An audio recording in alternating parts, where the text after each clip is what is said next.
I never thought a vintage typewriter would become my liberation key, not after 37 years of marriage to Richard. For decades, I cooked his meals, endured his jokes about my weight, and listened as he dismissed my writing dreams as silly hobbies. I watched him roll his eyes when I talked about my interests, felt the sting when he forgot our anniversaries, and accepted the way he'd talk over me when friends visited. I swallowed my pride, my voice growing smaller each year. But when I found my birthday gift, a typewriter I'd saved for months to buy myself, dismantled in the trash because it was cluttering up the spare room, something inside me finally broke. Standing there looking at those keys among coffee grounds and eggshells, I heard Richard call from the living room, "What's for dinner, Marie?" After decades of swallowing his disrespect, I found my voice. I grabbed my purse and walked out, never to return again. I woke up on my 65th birthday the same way I had for the last 37 years. Before Richard, before the sun, before the day could demand anything of me. This quiet darkness was mine alone, these precious moments when I could pretend my life was still full of possibilities. The wooden floor was cold beneath my feet as I padded to the kitchen. I wanted to make myself something special, a small celebration just for me. Richard wouldn't think to do it. He never did.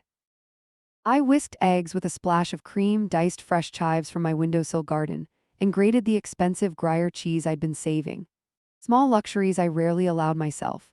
The omelet slid from pan to plate in a perfect golden fold. I added sliced strawberries and brewed my favorite tea, the kind Richard called overpriced leaf water. As I sat at the kitchen table, morning light just beginning to filter through the curtains, I heard Richard's heavy footsteps on the stairs. My shoulders tensed automatically. "Morning," he grunted, heading straight for the coffee pot. He wore his golf clothes, the bright plaid pants and green polo that made him look like an overgrown child. "Got a tea time at 8. I took a small bite of my omelet.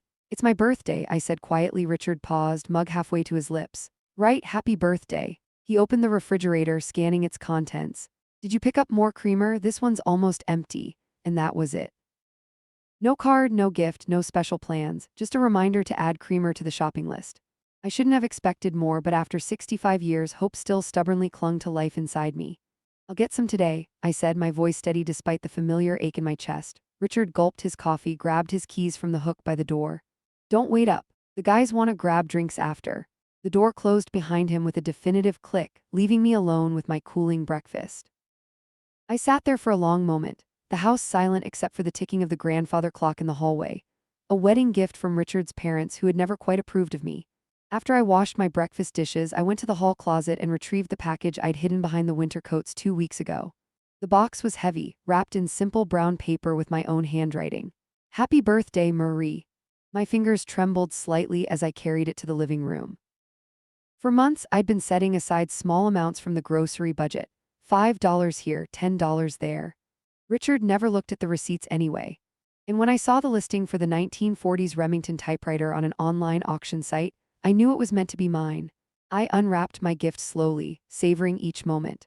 The typewriter was even more beautiful than in the photographs, gleaming black metal with mother-of-pearl inlay on the keys. When I pressed them, they moved with a satisfying resistance, each letter striking with purpose. This was no decorative antique. This was a working machine with stories waiting to be told. I ran my fingers over the cool metal surface, memories washing over me. In college, before I met Richard, I dreamed of becoming a writer. My professors had encouraged me, saying I had talent and a unique voice. But then came Richard with his practical plans and dismissive comments. "Writers don't make money, Marie. That's just a nice hobby." Over the years, those dreams had been boxed away, just like the short stories and poems I'd hidden in the attic. The typewriter felt like a reclamation, a statement, a reminder that despite everything, I was still here, still Marie, still capable of creating. I carried my treasure to the small desk in the spare room, my unofficial territory in a house that increasingly felt like Richard's domain. I'd carved out this tiny space for myself last year after our youngest moved out. Richard called it Marie's little office, with that patronizing tone he used for anything that mattered to me. As I positioned the typewriter on the desk, the mail slot in the front door clattered. I went to retrieve the envelopes, bills, advertisements, and a bright pink envelope that made me smile. My sister Elaine never forgot my birthday. I opened her card first, smiling at the image of two older women drinking wine with the caption, "Age improves with wine." Inside, Elaine's looping handwriting filled the blank space. "Happy birthday, big sister. This year will be different, trust me. Love always, Elaine." This year will be different. I traced the words with my finger, wondering what Elaine meant. We spoke weekly, but she hadn't mentioned anything special about this birthday. Still, the message left me with a curious lightness, like a door had been cracked open just enough to let in a fresh breeze. I returned to my typewriter, rolled in a clean sheet of paper, and typed, "My name is Marie Caldwell. Today I am 65 years old." The sharp clack of the keys was immensely satisfying, each letter striking the paper with conviction. For 2 hours, I wrote disjointed memories, fragments of stories, thoughts I'd never dared speak aloud. The words poured out of me like water from a dam that had finally cracked.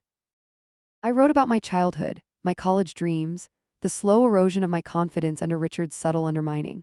I wrote until my fingers ached and my back protested. When I finally stood to stretch, I realized I needed to go grocery shopping if I wanted to make dinner.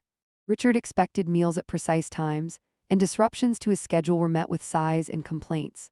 37 years of marriage had taught me exactly how to avoid those small expressions of displeasure. I carefully covered my typewriter with a soft cloth and gathered my purse and shopping list.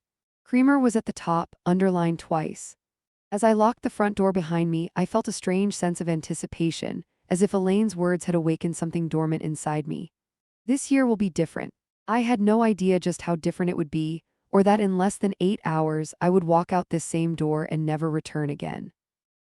The grocery store was packed with the usual Tuesday afternoon crowd, mostly retirees like me, pushing carts at a leisurely pace through the familiar aisles. I took my time selecting vegetables, choosing a particularly nice cut of salmon for dinner. Richard liked salmon, though he would inevitably complain it was too dry or too moist or had too many herbs. Still, I found myself reaching for his favorite sides, his preferred brand of dinner rolls, Old Habits. 37 years of grocery shopping with another person's preferences foremost in my mind. I added the creamer to my cart. The specific brand Richard insisted was the only acceptable option, and headed to the checkout.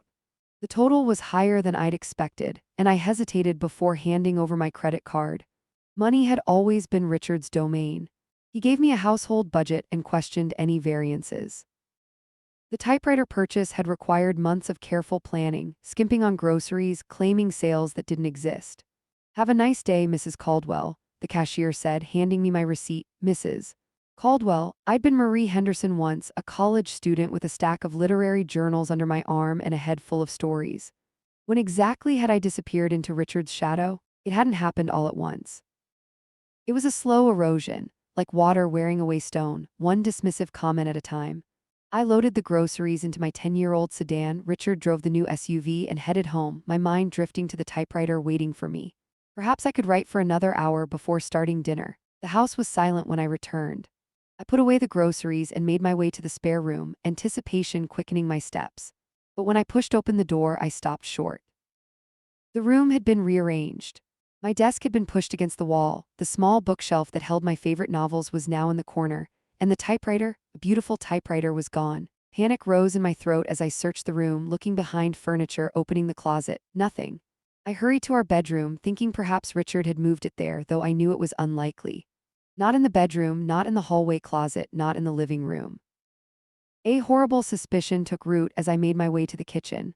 I lifted the lid of the trash can, and there it was, my precious typewriter, dismantled and discarded like worthless junk.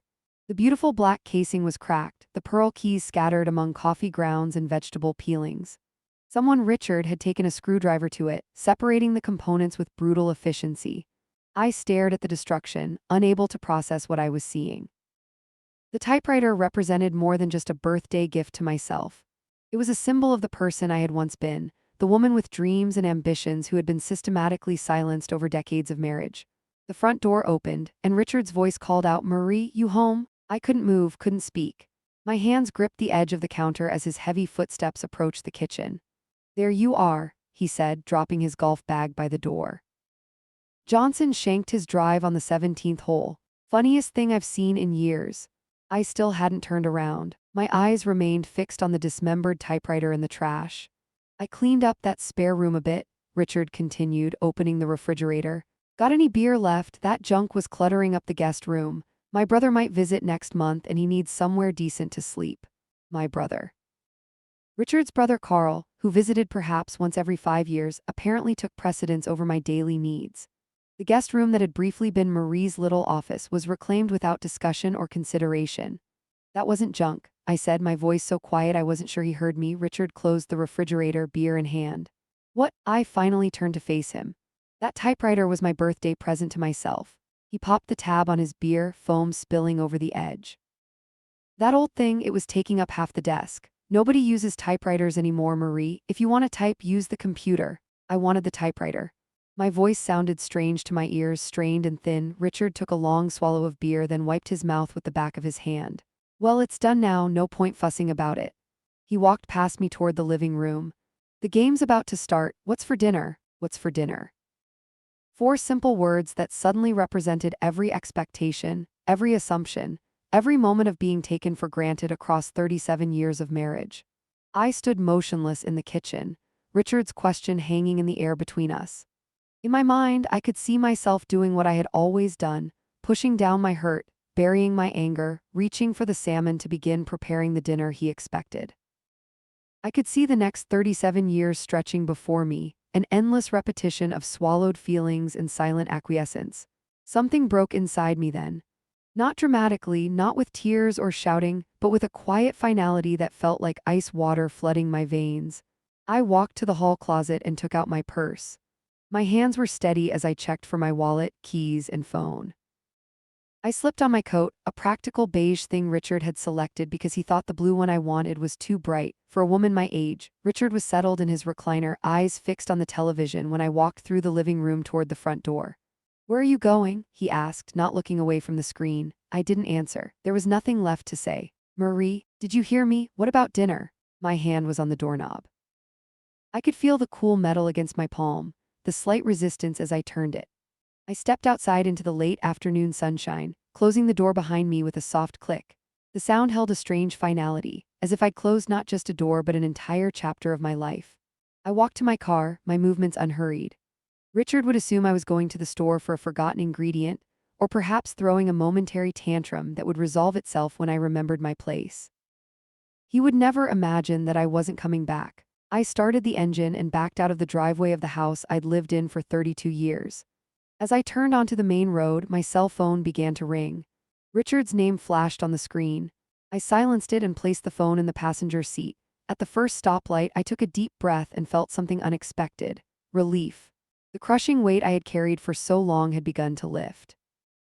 I thought of my typewriter, broken in the trash, and rather than grief, I felt a strange sense of symmetry. The final destruction of one dream had somehow freed me to pursue another.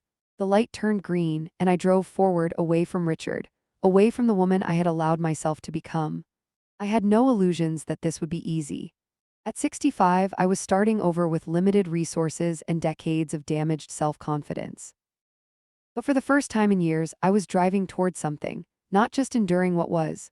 The address I punched into my GPS was unfamiliar to Richard. It led me to a modest apartment complex on the east side of town, far from our suburban neighborhood with its manicured lawns and judgmental neighbors. The building was older but well-maintained, with flower boxes hanging from several balconies. I parked in space 14B and took a key from a hidden pocket in my purse. Apartment 207 was small, just a one-bedroom with basic furnishings. But when I unlocked the door and stepped inside, I felt a freedom I hadn't experienced in decades. This space was mine alone. No one could rearrange it, criticize it, or claim it for their brother's occasional visits. Signed the lease 3 months ago, after a particularly cutting remark from Richard about my wasted education, when I tried to discuss an article I'd read. I'd paid the deposit with money my mother left me years ago, funds Richard didn't know existed. Each week since then, I'd brought a few items here: clothes, books, my mother's china, personal papers. Small things Richard wouldn't notice missing, pieces of myself I was reclaiming one by one. My phone had been buzzing constantly since I left. 27 missed calls from Richard. 3 voice messages I couldn't bring myself to listen to. I silenced the ringer and sent a quick text to my sister. I did it, I'm at the apartment. Elaine's response came immediately: on my way, 30 minutes. I walked through the small apartment, running my hands over the simple furniture I'd selected. A comfortable reading chair by the window. A desk with a lamp for writing. A bookshelf already half filled with volumes I'd smuggled from home, books Richard had dismissed as women's fiction or depressing poetry. In the bedroom, I opened the closet to see the clothes I'd gradually transferred. Outfits Richard had criticized as too colorful, too youthful, anything that might draw attention to me as an individual rather than as an extension of himself. I changed out of my beige sweater and sensible slacks into a blue dress Elaine had helped me pick out, one that actually fit my body instead of hiding it. The knock on the door came sooner than expected. I opened it to find Elaine, her eyes bright with a mixture of concern and pride. "You really did it," she said, pulling me into a tight hug. "I've been waiting for this call for 20 years. Elaine was 3 years younger than me but seemed decades younger in spirit. She divorced her controlling husband 15 years ago and had been trying to convince me to leave Richard ever since. Life's too short to spend it being made small, she always said. We sat at my small kitchen table, and Elaine produced a bottle of champagne from her oversized purse. "I've been saving this for today," she said, popping the cork with practiced ease. "I don't know if celebration is the right word," I said, accepting a glass. "I feel like I've failed somehow." "Failed?" Elaine's eyebrows shot up. "Marie, you've been married to a soul-sucking leech for 37 years. The failure would have been staying until he drained the last drop of joy from your life." I took a sip of champagne, the bubbles sharp on my tongue. "He broke my typewriter," Elaine dismantled it and threw it in the trash like it was nothing. "And that was the best thing he could have done," Elaine said firmly. "It finally woke you up. Nothing I've said for 15 years got through to you, but Richard destroying your typewriter accomplished what I couldn't." My phone buzzed again on the table. Richard's face flashed on the screen, a photo taken years ago when he still sometimes smiled at me. "You don't have to answer him," Elaine said. "I know." I let the call go to voicemail. "But eventually I'll have to talk to him. There's the house, our accounts, 37 years of accumulated stuff. All manageable problems," Elaine said, refilling our glasses. "One step at a time. Tonight we celebrate your Independence Day." After Elaine left, I sat at my new desk and opened my laptop. Another secret purchase, another small act of rebellion. I had an email from Horizon Publishing, responding to the manuscript chapters I'd sent them 2 weeks ago. My fingers trembled as I clicked it open. "Dear Ms. Caldwell, thank you for submitting excerpts from your memoir Silent Years. We would be interested in seeing the complete manuscript at your earliest convenience.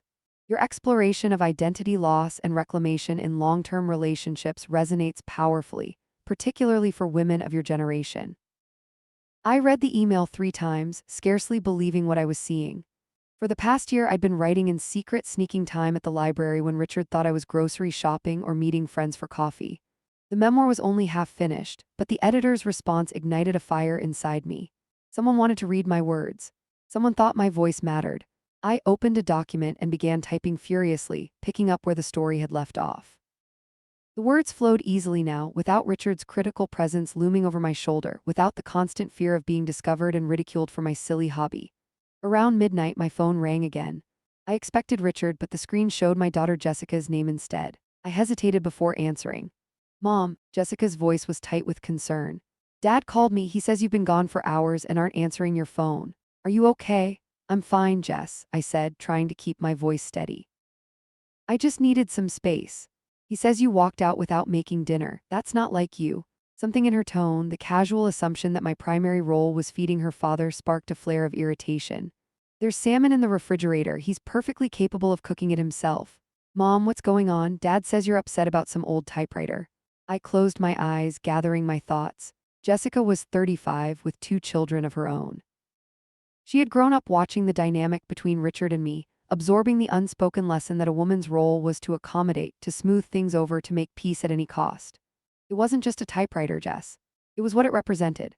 37 years of having my interests dismissed, my needs considered secondary, my voice silenced.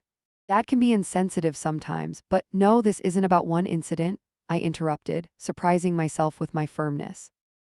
"This is about a pattern that's defined my entire adult life. I'm not coming home tonight. I need time to think about what I want for the next part of my life." There was a long silence on the other end of the line. When Jessica spoke again, her voice was quieter. "Where are you staying, with Aunt Elaine?" "I'd rather not say right now. I'll call you tomorrow, I promise." After we hung up, I went to the window and looked out at the unfamiliar view, an ordinary parking lot, a small playground, the lights of other apartments where people I didn't know were living their lives. For the first time in decades, I was truly on my own. The thought was both terrifying and exhilarating. My phone lit up with a text from Richard. "This is ridiculous. Come home now." The old Marie would have obeyed, would have apologized for causing trouble, would have slipped back into her role as if this momentary rebellion had never happened. But that Marie had been left behind in a kitchen, staring at a broken typewriter and a trash can. This Marie turned off her phone, got ready for bed, and slept more soundly than she had in years, dreaming of the words she would write tomorrow. I woke to sunlight streaming through unfamiliar curtains. For a moment, panic gripped me. Where was I? Then the events of yesterday came flooding back. The typewriter, Richard's casual cruelty. My walk to freedom. I made coffee in my new kitchen, savoring the simple pleasure of choosing how strong to brew it without hearing Richard's complaints. My phone, which I'd turned back on, showed 17 missed calls and 32 text messages. Most were from Richard, growing increasingly agitated. 3 were from Jessica. 1 was from my son, Michael. I read Michael's text first. Dad says you've lost your mind. Call me. That was Michael, blunt and always ready to believe his father's version of events.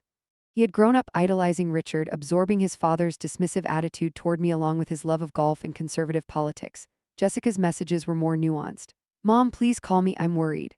Then Dad is beside himself. He burned the salmon. And finally, whatever is going on, I love you. I responded to Jessica only, I'm safe and well, need some time to myself, love you too. The messages from Richard I saved for later when I felt strong enough to face them. Instead, I opened my laptop and continued working on my manuscript, the words flowing with a freedom I hadn't experienced in years. Around noon, my phone rang with a call from an unknown number. Mrs. Caldwell? This is Andrea Wilson from Horizon Publishing. I hope I'm not calling too early, but I was so excited by your submission that I wanted to speak with you directly. The conversation that followed was surreal, a professional editor talking to me about my writing as if it mattered, as if I mattered. She wanted the complete manuscript as soon as possible and suggested we meet to discuss the project in person. We don't often find voices like yours, she said. Authentic, unvarnished accounts of women's lives, especially from your generation, resonate deeply with readers. There's a hunger for these stories. After we hung up, I sat in stunned silence. All those years of Richard telling me no one would care about my little stories, all those dismissive comments about my hobby, and now a publishing professional was telling me my voice mattered. My phone rang again. Jessica, this time I answered. Mom, what is going on? Dad says you haven't been home for 2 days. That's right, I said, surprised by the steadiness in my voice. Are you okay? Are you staying with Anna Lane? I'm fine, Jess. I'm staying somewhere safe, but I'd rather not say where right now. I need some space to think. There was a pause before Jessica spoke again, her voice softer. This isn't like you, Mom. You've never just walked out before.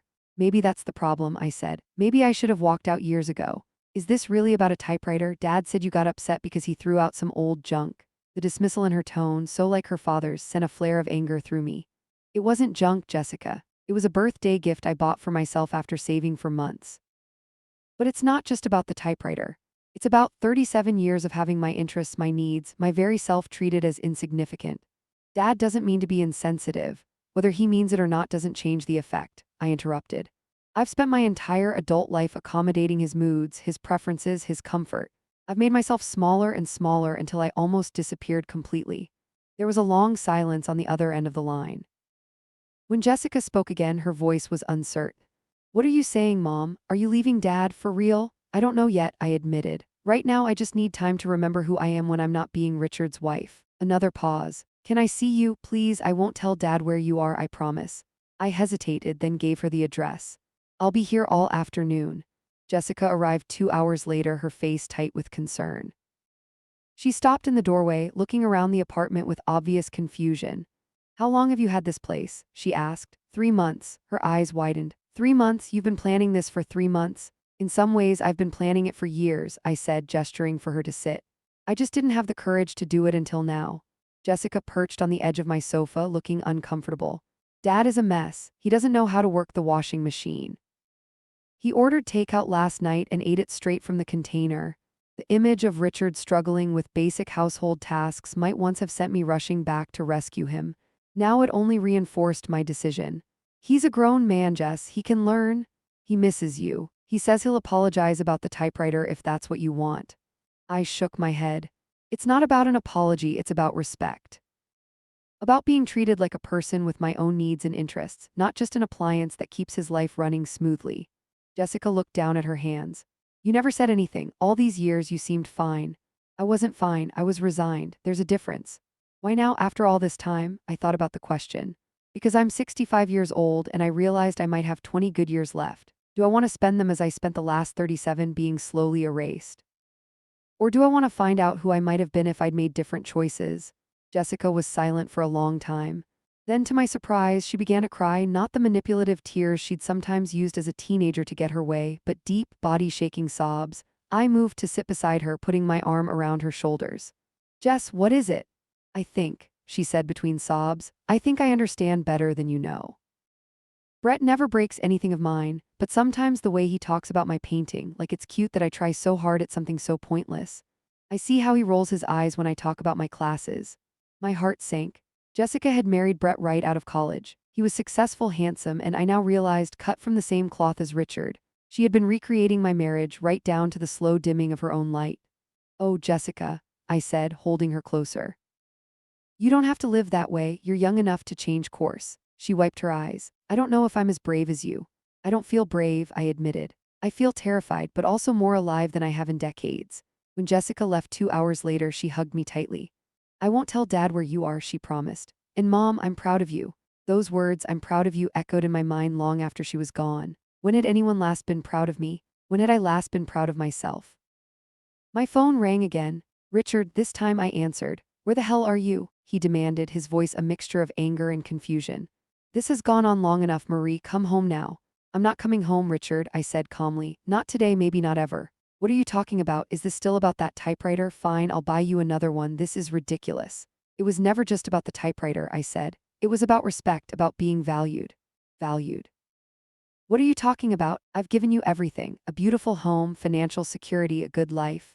You've given me a house where nothing belongs to me, where my space can be reclaimed at your whim. You've given me an allowance like a child. You've given me a life where my interests are silly and my voice doesn't matter. The line went quiet for a moment. When Richard spoke again, his voice was lower, more controlled. You're having some kind of breakdown. It's your age, hormones or something. Come home and we'll get you some help. The condescension in his tone, the automatic assumption that my independence must be a symptom of mental instability, only reinforced my resolve. I'm not having a breakdown, Richard. I'm finally standing up. I've retained a lawyer. You'll be hearing from her about divorce proceedings. I ended the call before he could respond, my heart pounding but my mind clearer than it had been in years. There was no going back now. Only forward, into whatever life I could build for myself in the time I had left. 6 weeks passed in a blur of productivity and discovery. I finished my manuscript, met twice with Andrea from Horizon Publishing, and learned to enjoy my own company. My apartment began to feel like home, a sanctuary where every object had been chosen by me, for me. No one moved my things or criticized my choices. No one sighed heavily when I spent hours writing or reading. Richard's attempts to contact me evolved from angry demands to confused pleas to wounded accusations. I stopped answering his calls altogether, communicating only through my lawyer, a formidable woman named Diane who specialized in gray divorces. You're not alone, she assured me during our first meeting. More and more women your age are realizing they don't have to spend their remaining years catering to husbands who don't appreciate them. Elaine visited often, bringing groceries, books, and unwavering support. Jessica came once a week, our relationship evolving into something more equal, more honest. Michael had called exactly once to inform me that I was breaking his father's heart and destroying our family. When I tried to explain my perspective, he cut me off. Dad's right, you've lost your mind. I hadn't heard from him since. On a crisp autumn morning, 6 weeks to the day after I walked out, I received a text message from Richard. We need to talk in person, please. The coffee shop on Main and Elm tomorrow at 10. The request surprised me. Since my departure, Richard had veered between rage and self-pity, but he had never suggested a calm conversation in a neutral location. I forwarded the message to Diane. Your choice, she responded. But remember, you don't owe him anything. I stared at the message for a long time before replying to Richard. I'll be there. That night, I barely slept. What did Richard want? Had he finally accepted our marriage was over? Or was this another attempt to manipulate me into returning? By morning, I was exhausted but resolute. I dressed carefully in a midnight blue dress Richard had always claimed was too dramatic for a woman my age. I applied makeup, styled my hair, and even added a touch of perfume, not for Richard but for myself. This meeting was important and I wanted to face it feeling confident. The coffee shop was busy with the mid-morning crowd when I arrived. Richard was already there, sitting at a corner table with 2 cups of coffee. He stood when he saw me and I was shocked by his appearance. In just 6 weeks, he seemed to have aged years. His face was gaunt, his clothes, always impeccably pressed, looked rumpled, and his usually meticulous hair needed a cut. Marie, he said, his voice catching slightly. Thank you for coming. I sat across from him, keeping my handbag on my lap, an unconscious barrier between us. You wanted to talk, I said. I'm listening. Richard pushed one of the coffee cups toward me. I got you a vanilla latte, your favorite. The gesture might once have softened me. Now it just highlighted how little he knew me. I haven't had a vanilla latte in years, Richard. I switched to plain coffee a decade ago. He blinked, momentarily thrown. Oh, I thought, that's part of the problem, I said quietly. You don't know what I like because you've never really paid attention. Richard's face flushed. That's not fair, we've been married for 37 years, of course I know you. Do you? What's my favorite book? What music do I enjoy? What are my hopes for the next decade of my life? You don't know because you've never asked. You've never cared. I bought you flowers, he said, gesturing to a bouquet on the chair beside him that I hadn't noticed.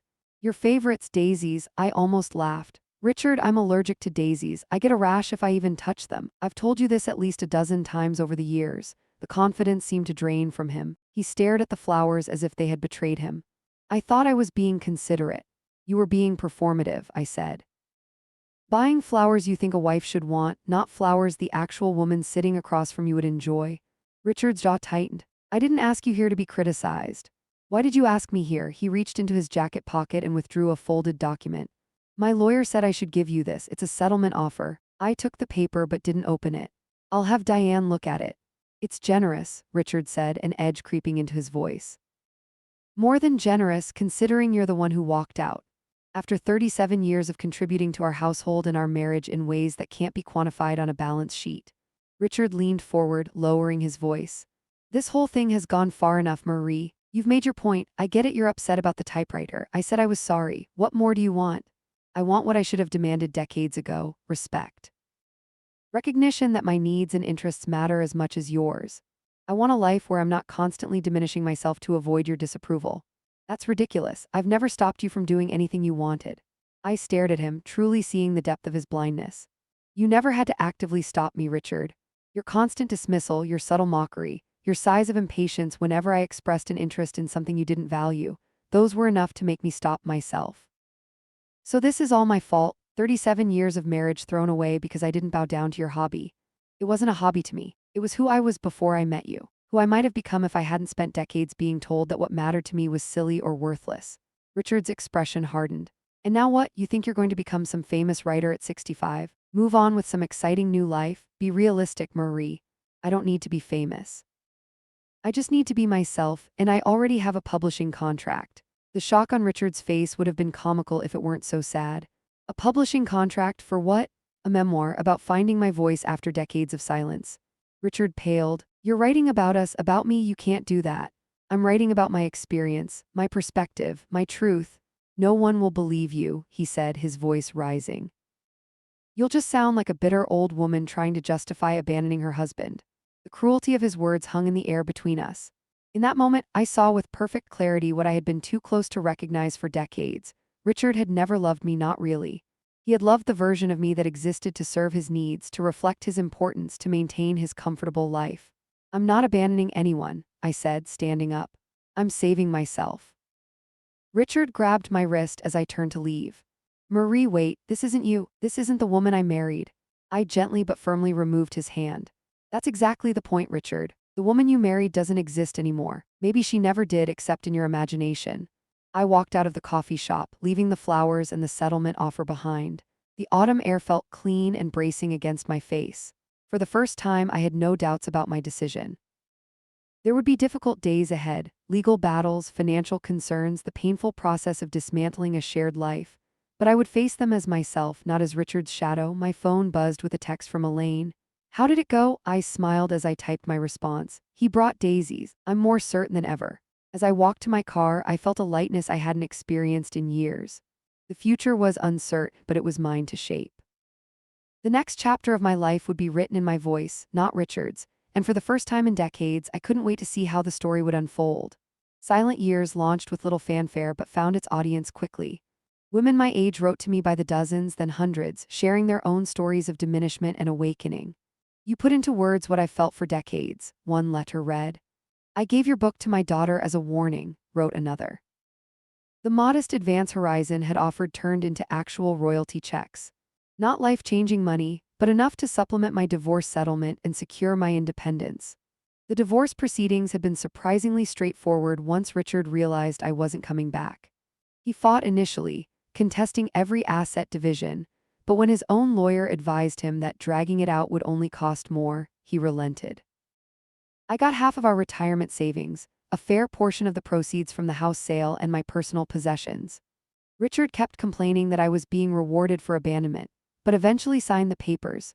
Jessica visited regularly, sometimes bringing my grandchildren. Our relationship had transformed into something more equal, more honest. She had enrolled in art classes and was considering whether her own marriage could be salvaged or should be ended. Michael remained distant, still firmly in his father's camp. The loss ached, but I respected his choice, hoping that someday he might see beyond Richard's narrative. My small apartment had become a true home. I'd arranged my books on shelves, hung art I loved on the walls, and set up a proper writing desk by the window. I joined a writers' group that met weekly at the local library and made friends who valued my perspective. Elaine teased that I'd become more social in my 60s than I'd been in my 20s. 1 year to the day after I walked out of my marriage, I attended a reading at Bookends, our town's independent bookstore. The owner, a kind woman named Sophia, had championed my memoir from the beginning. "We need more honest stories from women like you," she'd told me. "Women who refuse to disappear." The reading was well attended, mostly women my age or older, but some younger faces too, including Jessica, who sat in the front row beaming with pride. I read a passage about finding my voice again after decades of silence, and the room went absolutely quiet, as if everyone were holding their breath together. When I returned to my apartment that evening, there was a package outside my door. No return address, just my name in a familiar handwriting. Richards. I brought it inside but left it on the kitchen counter while I made tea, uncertain whether I wanted to open it at all. Eventually, curiosity won out. I unwrapped the package carefully to find a wooden box inside. When I lifted the lid, my breath caught in my throat. It was my typewriter, the Remington he had thrown away a year ago, restored to perfect condition. Every key gleamed, the black casing polished to a shine. A small note was tucked beside it. "I found the pieces, had it restored. It was wrong of me to break something that mattered to you. I'm sorry." I ran my fingers over the keys, remembering that birthday morning, the hope I'd felt, the quiet joy of giving myself a meaningful gift. So much had changed since then. I had changed, becoming someone stronger, more defined, more truly myself than I had been in decades. I carried the typewriter to my desk and placed it beside my laptop. The contrast between the two writing tools struck me as a perfect metaphor for my journey, honoring the past while embracing the present, preserving what was valuable while moving forward into new territory. The next morning, I rolled a fresh sheet of paper into the typewriter and typed a simple message. "Thank you for returning what was mine. Marie." I mailed it to our old address, my last communication with the man who had been the center of my life for nearly 4 decades. Spring turned to summer and I began work on my second book, a novel this time about a woman who discovers her own power late in life. Andrea was enthusiastic about the project. "Your voice is even stronger now," she said during our planning meeting. "More confident." I felt that confidence in every aspect of my life. I traveled alone for the first time, short trips at first, then a 2-week adventure in Italy that I would never have attempted while married to Richard. I dated occasionally, not seeking another partnership but enjoying the simple pleasure of conversation with men who actually listened when I spoke. I volunteered at a women's shelter, helping others find their way to independence. On my 66th birthday, I celebrated with a party in my apartment. Elaine, Jessica and her children, friends from my writers group, Sophia from the bookstore. No one mentioned Richard until Jessica pulled me aside as the party was winding down. "Dad asked about you," she said hesitantly. "He saw your book in a store, said he was proud of you in a strange way." I nodded, feeling neither pleasure nor pain at the information. "I hope he's well," I said and meant it. "He's dating someone," Jessica continued. "A widow from his church. She seems nice, actually. Different from you, very traditional." "Good," I said. "I hope she makes him happy." And I did hope that, not out of any lingering affection, but because I had moved beyond bitterness to something approaching peace. Richard and I had spent 37 years together. We had raised 2 children. There had been good moments amidst the gradual erosion of myself. I didn't regret leaving, but I no longer needed to villainize him to justify my choice. As the evening ended and my guests departed, I found myself alone in my apartment, surrounded by evidence of the life I'd built for myself. Books I'd chosen, art that spoke to me, photographs of places I'd visited on my own, a desk where I created stories that resonated with others. I sat at that desk and rolled a fresh sheet of paper into my typewriter, not for a letter or a manuscript, but simply for the pleasure of seeing my thoughts take physical form on the page. Today I am 66 years old, I typed. 1 year ago I was a woman who had almost disappeared. Today I am solid, visible, present in my own life. I continued typing, the familiar clack of the keys a kind of music, the words appearing like magic on the page. The typewriter Richard had broken and then restored had become not a painful reminder but a symbol of my journey, damaged but made whole again, more valuable for having been reclaimed. Outside my window, the sun was setting, painting the sky in shades of pink and gold. Such ordinary beauty, the kind I might once have missed in my rush to prepare Richard's dinner or accommodate his schedule.